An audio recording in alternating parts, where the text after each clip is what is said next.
দিয়ে পুটির মায়ের যে দাঁতে ব্যথা হচ্ছে তার গোড়ায় রাখো। বৈদ্যমশাই এলে আমি তোমাদের বাড়িতে যেতে বলছি। আচ্ছা গোপাল দাদা। যাই, বাজার থেকে চটপট ঘুরে আসি, এরপর আবার রাজসভায় যেতে হবে।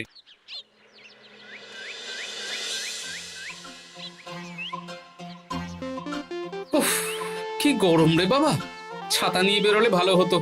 এই তো সামনে আখের রস বিক্রি হচ্ছে, একটু আখের রস খাই, শরীরটা বেশ চাঙ্গা লাগবে। ভাই, আখের রস কত করে দিচ্ছ? 1 ভাঁড় 10 আনা গোপাল দাদা। দাও দেখি 1 ভাঁড়। আরে, এই যন্ত্রটা কিন্তু দারুণ। ওই আমাদের রাজ্যের বিজ্ঞানী মশাইয়ের অবদান।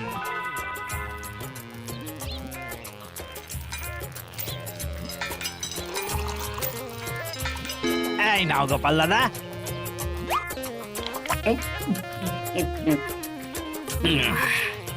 আহ, শান্তি। এই নাও ভাই, তোমার 10 আনা।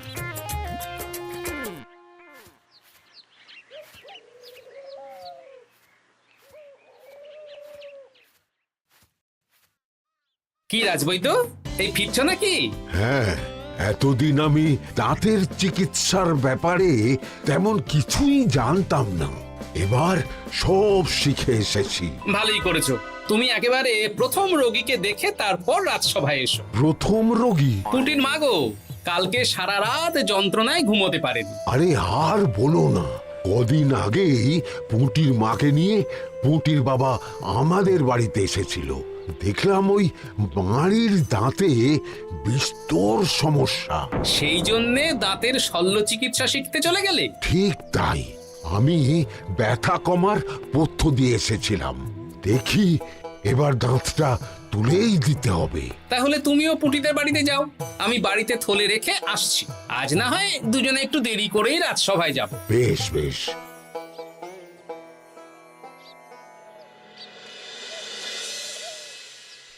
দেখুন মহারাজ, দেখুন আজকে রাজবৈদ্য আসেনি, আর ওদিকে গোপালও ডুব দিয়েছে। এই আনন্দে আমাদেরও ছুটি দিয়ে দিন মহারাজ। কি আনন্দে? এই গরমে বাড়ি বসে একটু আমপানার শরবত খাবো আর ঘুমবো।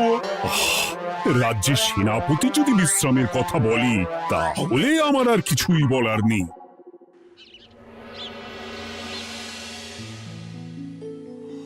এই তো দাঁতটা পুরো পোকায় খেয়ে নিয়েছিল। এখন দুদিন কোনো কথা বলা যাবে না, শুধু জল বা তরল জাতীয় খাবার খাবে।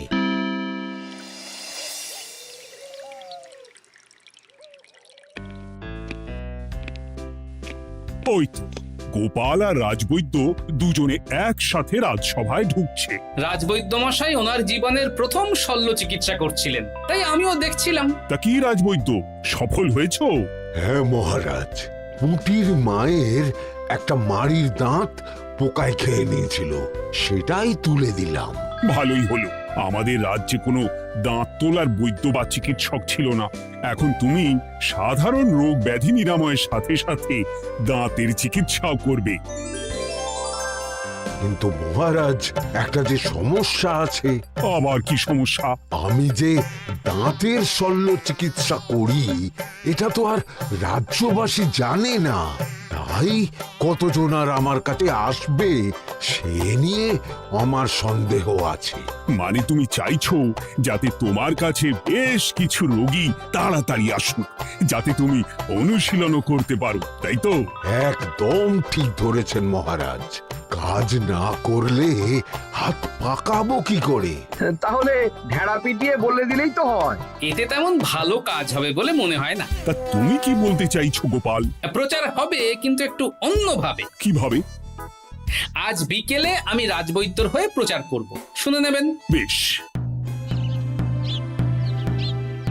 শুনুন শুনুন শুনুন, আমাদের কৃষ্ণনগরের রাজবৈদ্য এখন দাঁতের শল্য চিকিৎসাও করছেন। যারা যারা আমাদের রাজবৈদ্যের কাছে দাঁত তোলাবেন, তাদের দাঁত তোলার পরে দুদিন কোনো শত্রু থাকবে না। চিকিৎসার সময় সকাল 7টা থেকে সকাল 10টা পর্যন্ত।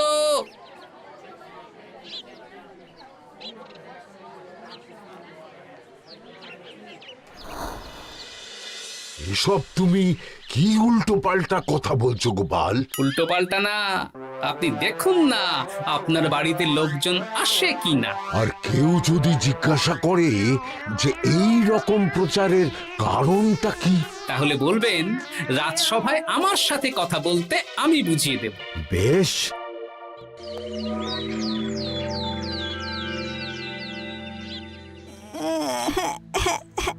তোকে বারবার বলি এত মিষ্টি গুড় কাঠি খাস না। কি করব বাবা, কি ব্যথা।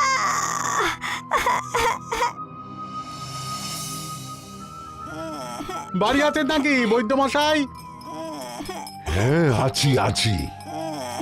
এই আমার ছেলেটার না দাঁতে খুব ব্যথা দুদিন ধরে। দেখছি। তা আপনাকে তো এই রাজ্যে আগে দেখিনি। আমি পাশের রাজ্য থেকে আসছি। শুনলাম আপনার কাছে দাঁতের শল্য চিকিৎসা করালে আগামী দুদিন কোনো শত্রু থাকবে না। ঠিকই শুনেছেন। বেশ, তাহলে বলুন কেন থাকবে না? আগে চিকিৎসাটা করি, তারপর বলছি।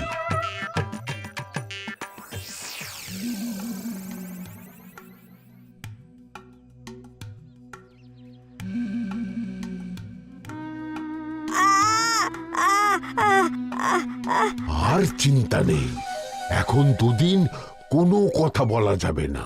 এবার তো বলুন আমার ছেলের আগামী দুদিন কোনো শত্রু থাকবে না কেন? আজকে রাজসভায় চলে আসুন, ওখানে গোপাল এই প্রশ্নের উত্তরটা দিয়ে দেবেন। তা বৈদ্য, তোমার কাছে আজকে কেউ এসেছে? সকাল সকাল দাঁত তুলে এলাম মহারাজ। বাবা, একদিনের প্রচারই এই ব্যাপার? মহারাজ, মহারাজ, বাইরে কয়েকজন অপেক্ষা করছে, তারা গোপাল দাদার থেকে কিছু জানতে চায়। তাদের ভিতরে আসতে বলো।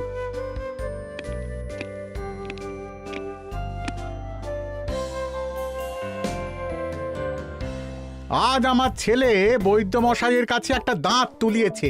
আমি জানতে চাই প্রচার অনুযায়ী আমার ছেলের নাকি আগামী দুদিন কোনো শত্রু থাকবে না, সেটা কেন বলা হয়েছে?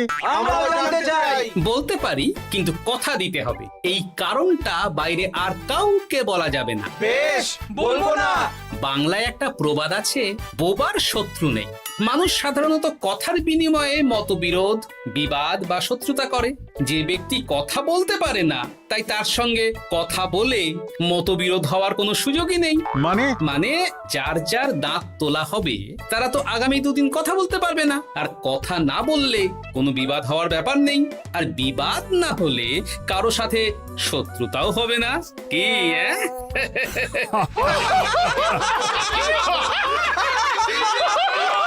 এই জন্যই তুমি হাসির রাজা গোপাল ভাঁড়।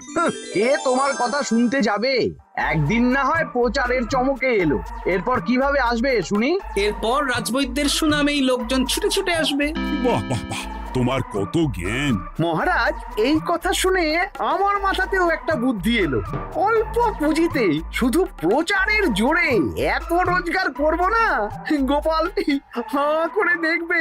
নিশ্চয়ই কোনো লোক ঠকানোর কথা ভাবছেন। মোটেই না। আচ্ছা, আগামী 3 দিন ব্যাপী মেলা হবে, সেখানেই তোমরা দুজনে তাহলে ব্যবসা করো। বেশ, করব। যে সবচেয়ে বেশি রোজগার করবে তাকে আমি 50 মোহর পুরস্কার দেব। রাজি। মেলার শেষে আমার প্রশংসায় পঞ্চমুখ হবেন সবাই, দেখে নেবেন।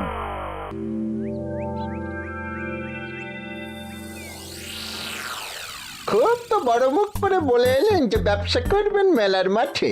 তা আপনি কি ব্যবসা করবেন শুনি? ভাগ্য পরীক্ষার দোকান দেব। মানে আমি বিভিন্ন মেলায় দেখেছি যে একটা দোকানে নিচের দিকে হেলানো অবস্থায় একটা পাতলা কাঠের পাটাতন থাকে। সেই পাটাতনের উপরে 1 থেকে 6 অবধি সংখ্যা লেখা থাকে, তাই তো? হ্যাঁ, যারা মেলায় ভাগ্য পরীক্ষা করতে আসবে তাদের ফাঁপা লোহার 6টা বল দেয়া হবে। যদি ওই 6টা বলই 6 নম্বর লেখা খোপের মধ্যে ঢোকাতে পারে তাহলে প্রথম পুরস্কার পাবে। আমিও ওটারই দোকান দেব, কিন্তু শুধুমাত্র একটাই পুরস্কার থাকবে। 6টা বল 6 নম্বর খোপের মধ্যে ফেলে কেউ যদি 36 করতে পারে তাহলে সে পাবে 100 মোহর উপহার। আরে খেলার জন্য কত মোহর লাগবে? 1 মোহর। আপনি কিন্তু জেনে বুঝে বিপদ ডেকে আনছেন। একজন কেউ ফেলে দিলেই আপনার হাত থেকে 100 মোহর ফসকে যাবে। আর এই মেলার ভিড়ে যদি আপনি পুরস্কার না দেন তাহলে জনতার একটা মারও ফসকাবে না। আরে সেই জন্যেই তো তোদের পোষা। তোদের মধ্যে যে কোনো একজন ওই কাঠের পাটাতনের নিচে লুকিয়ে থাকবি। যখনই দেখবো কেউ 36 করে ফেলছে, আমি গলা ঠাকরাবো আর তোরা কাঠের পাটাতনটা হালকা করে নিচ থেকে নাড়িয়ে দিবি। এটা তো দারুণ বুদ্ধি। কি বলছো গোপাল, তুমি আখের রসের দোকান দেবে? হ্যাঁ, এই গরমে আখের রসের বেশ চাহিদা। তোমার বানানো ওই যন্ত্রের চাকা ঘোরাবো আর আমার ভাগ্যের চাকা ঘুরবে। সে ঠিক আছে, আমার কয়েকটা যন্ত্র বানানোই আছে।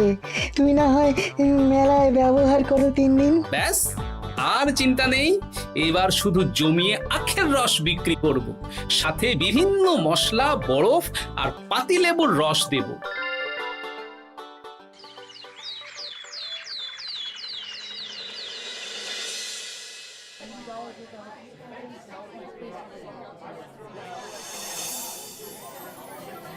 এই দোকানের পানীয় খেয়ে মন হবে বশ। গোপাল ভাঁড় নিয়ে এসেছে ঠান্ডা আখের রস। আরে গোপাল দাদা, তুমি আখের রস বিক্রি করছো? ঠান্ডা আখের রস কত করে গো গোপাল দাদা? 1 ভাঁড় মাত্র 10 আনা। 6 ভাঁড় দাও। এক্ষুনি দিচ্ছি। আসুন আসুন আসুন, সবাই আসুন।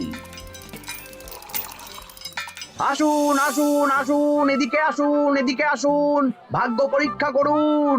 1 মোহরে 100 মোহর।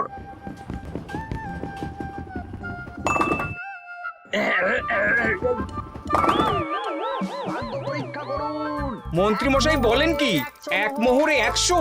তুমিও ভাগ্য পরীক্ষা করাবে নাকি? একবার বাজিয়ে দেখতে দোষ কি? দাও, আখের রস খেয়ে বরং চলে যাই। এই তো হয়ে এসেছে। এই নাও, ধরো।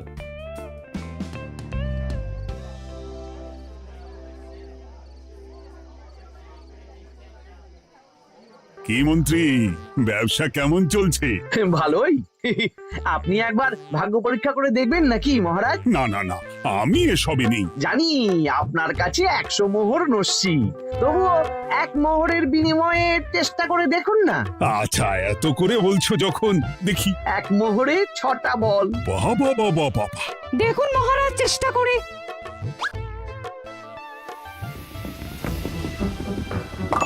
এই তো একটা 6 পড়েছে, আবার চেষ্টা করুন। জয় মা জয় মা। আবার 6। সাবাস। দেখুন হয়ে যেতে পারে, আর তো মাত্র 4টে বাকি। দেখি তৃতীয়টা। আরে পাস, আবার 6। নিন, খেলুন। এই যা, হলো না। আরেকবার প্রথম থেকে চেষ্টা করবেন নাকি মহারাজ?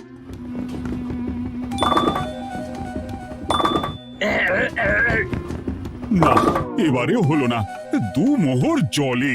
অন্য সব জায়গায় বাকি সংখ্যাতেও পুরস্কার থাকে, আপনার এখানে নেই কেন?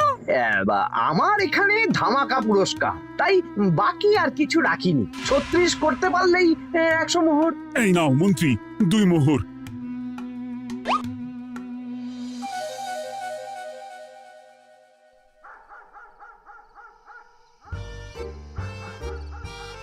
কি মন্ত্রী মশাই, আর তো মেলায় লোকজন নেই, বাড়ি যাবেন না? তুমি যাও না, আমি একটু পরে যাব। বেশ, আমি এগোলাম। গোপাল আর মন্ত্রী, তোমাদের কার কেমন রোজগার হয়েছে একদিনে? মহারাজ, কালকে আমার 7 মোহর 20 আনা রোজগার হয়েছে। আমার 70 মোহর, কিন্তু খরচ কিছুই হয়নি, কারণ কেউ 36 করতে পারেনি মহারাজ। বাহ বাহ বাহ। আমি তো বলেছিলাম আমি যখন ব্যবসা করব, গোপাল আমার ধারে কাছে দাঁড়াতে পারবে না। বেশ, এখনো তো আজ আর কাল 2 দিন মেলার বাকি আছে। 2 দিনেও আমার 2 কানা করিও খরচ হবে না, শুধুই রোজগার। গোপাল যতই প্রচার করুক আর যতই ভালো আখের রস বানাক না কেন, আমার ব্যবসাকে টপকাতে পারবে না। ঠিক আছে, আজকে আমি একবার ভাগ্য পরীক্ষা করে দেখবো। আমার দোকানে সুস্বাগতম। নাও সেনাপতি, চেষ্টা করে দেখো। দিন বল। আমিও সেনাপতির খেল দেখতে এলাম। প্রথম বল। এই যে গড়িয়ে গড়িয়ে গড়িয়ে 6 নম্বর। সাব্বাস সেনাপতি। আবার 6, তৃতীয়, চতুর্থ, পঞ্চম। আরেকটা ফেলতে হবে। নাও সেনাপতি। ষষ্ঠ বল। এই যা, হলো না। এটা কি হলো? আবার চেষ্টা করো তো সেনাপতি। হ্যাঁ, 3টে হয়ে গেছে। এবার 4 নম্বর। এই যা, 4 নম্বরে চলে গেল। ধুর চাই। ব্যাপারটা কি? মন্ত্রীমশাই গলা খুসখুস করার পরের বলটাই পরপর দুবার অন্য ঘরে পড়ল। নিশ্চয়ই কোনো রহস্য আছে। না, আজকে রাতে ব্যাপারটা দেখতে হবে। চলুন মন্ত্রীমশাই, পুরো মাঠ ফাঁকা, একা একা মশা মারবে নাকি? আমি পরে যাব, তুমি যাও তো। বেশ। ব্যাপারটা কি? আমাকে তো নজর রাখতে হচ্ছে। না, একটা গাছের পিছনে লুকিয়ে পড়ি, মন্ত্রীমশাই গেলে ওনার পিছু নেব। দেখুন মন্ত্রীমশাই, পরপর 2 দিন আমি পাটাতনের নিচে ছিলাম। আগামীকাল ঘরটাকে থাকতে বলুন। বেশ, তাই হবে। আর অত জোরে গলা খাঁকড়াবেন না, কেউ যদি সন্দেহ করে ব্যাপারটা বুঝে যায় মুশকিল হয়ে যাবে। আরে কেউ বুঝবে না, অনেক রাত হলো। চল চল চল চল চল। আচ্ছা, এই ব্যাপার। তাই ভাবি 2 দিন ধরে একটাও কেউ পারলো না কেন?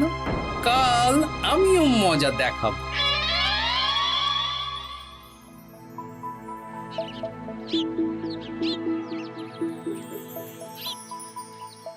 বাবা চলে এসেছেন দেখছি। এত চাহিদা না আমার এই ভাগ্য পরীক্ষার, তাই আগে আগে চলে এসেছি। মন্ত্রীমশাই, আপনাকে মহারাজ এক্ষুনি ডাকছেন। এখন কেন? সে তো জানি না, চলুন।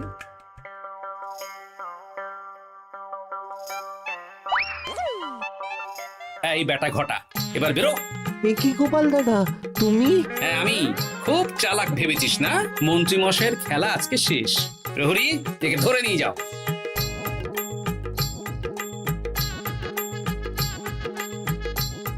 বিজ্ঞানী, তুমি তোমার চুম্বক নিয়ে এসেছো তো? হ্যাঁ, এবার 6 নম্বরের নিচে একটা টান টান করে সমান রেখা টানতে হবে, আগা থেকে গোড়া অবধি।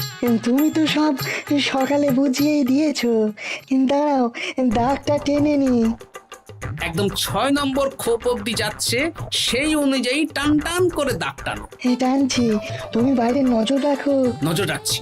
কাজ হয়ে গেছে, তুমি একবার অনুশীলন করে দেখে নাও। হ্যাঁ দেখছি। শুরু করো। শুরু করছি। একদম পাক্কা আছে। দূর, কেউ ডাকেনি, অকারণে সময় নষ্ট করলো। কতগুলো খদ্দের ফিরে গেছে কে জানে। কি হলো মন্ত্রীমশাই, এত রাগ কিসের? রাগ হবে না, ওরই বেটা আমার সাথে মজা করছিল। বেশ অনেকজন খদ্দের ফিরে গেল। আমার কত ক্ষতি হয়ে গেল। আমি খেলে আপনার ক্ষতিপূরণ দিতে পারি। কি, তুমি খেলবে? হ্যাঁ, ভাগ্য পরীক্ষা করতে দোষ কোথায়? ওই তো বেশ কয়েকজন সভাসদেরা আসছেন, সবার সামনেই খেলবো। তাহলে শুরু করি। হ্যাঁ, শুরু করো। এই বল যা, 6 নম্বরে যা। আরে বাস, গোপালের ফেলাপল তো গড়ালো না, সোজা 6 নম্বরে চলে গেল। এই দেখুন, আবার যাবে। বলকে আমি বলবো, বল কথা শুনবে। এই বল যা তো, 6 নম্বরে যা। আবার 6, আবার 6। আবার 6। কি, এটা কি হচ্ছে? যা বল, এটাও 6 নম্বরে যা। আবার 6, 100 মোহর। হ্যাঁ, এটা কি করে হলো? দিন মন্ত্রীমশাই, 100 মোহর দিন। ইয়ে, না মানে মন্ত্রী দাও বলছি। আমি আবার খেলবো।